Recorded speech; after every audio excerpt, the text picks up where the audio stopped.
고해성사 보기 쉬우세요? 저는 굉장히 어려웠습니다.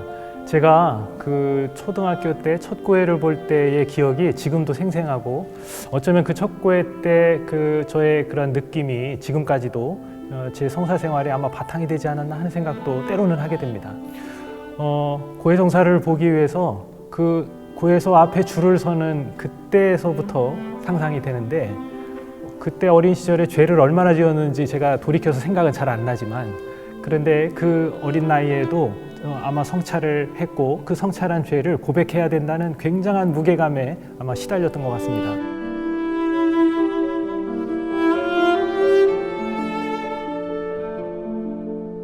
그래서 줄을 서고 또 줄을 서서 한 줄 한 줄 줄이 내 차례가 되어가는 그 시간이 굉장히 떨리고 또 두렵고 했던 그런 기억입니다.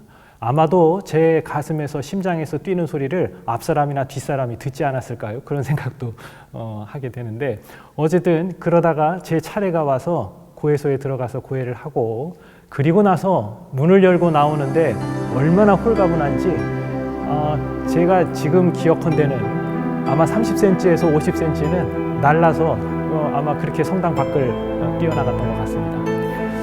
그렇게 뛰어나가서 말하자면 성찰을 할 때 다시는 그런 죄를 짓지 말아야 되겠다 하는 다짐도 나름대로 했던 것 같고, 그래서 그 어린 시절 첫 고해의 기억이 지금도 굉장히 생생하게 남아 있습니다.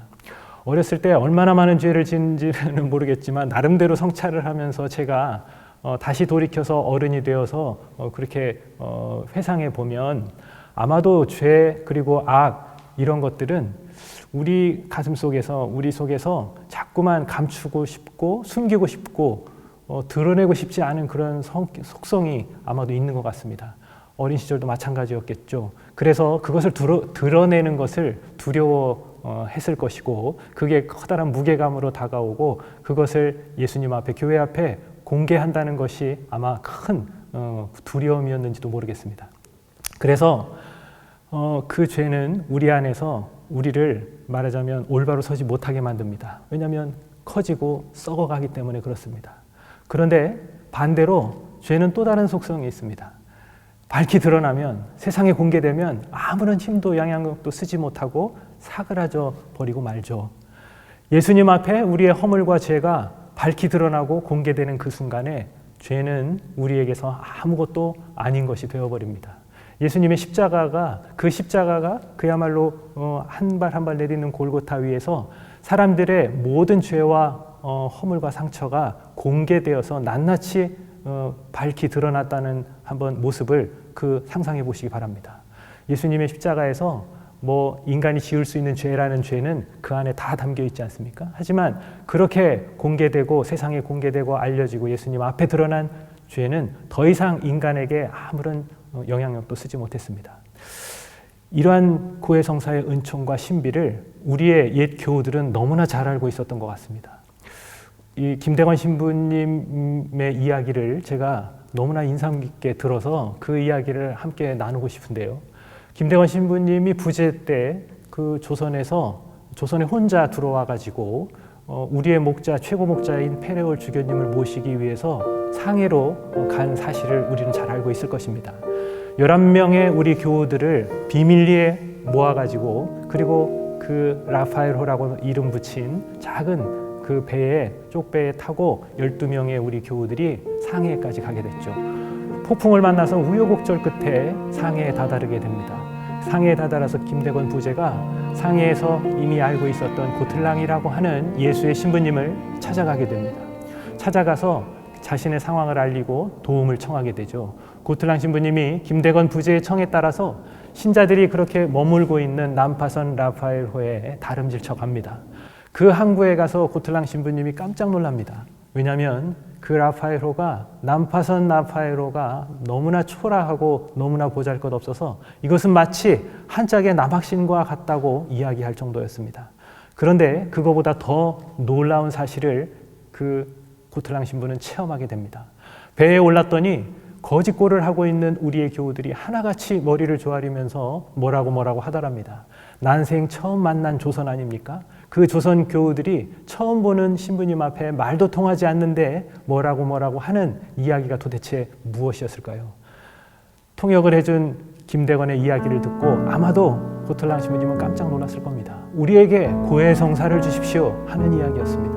우리가 고해성사를 본 지 6년이 지났습니다. 7년이 됐습니다. 1839년 지금으로부터 그러니까 그 배가 도착하기 전 6년 전에 기해박해를 통해서 신부님들이 모두 순교하게 되죠. 그야말로 버려진 양떼처럼 우리의 교우들은 고해성사를 청할 곳도 없었고 그리고 다른 성사의 은혜도 얻을 수 없었습니다. 그런데 처음 보는 신부님이지만 고틀랑 신부님이 나타나자 그들이 가장 먼저 청했던 건 고해성사였습니다. 그리고 그 밤에 고해성사를 고틀랑 신부님이 주기 시작했답니다. 12명이죠. 김대건 부제까지. 저녁에 시작해서 다음날 새벽 미사하기 전까지 고해성사를 주었다고 하는데 신부님이 그 교우들에게 김대건을 통해서 이렇게 이야기했답니다.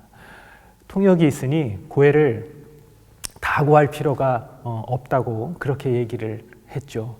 그런데 우리 교우들의 답이 참으로 놀랍습니다.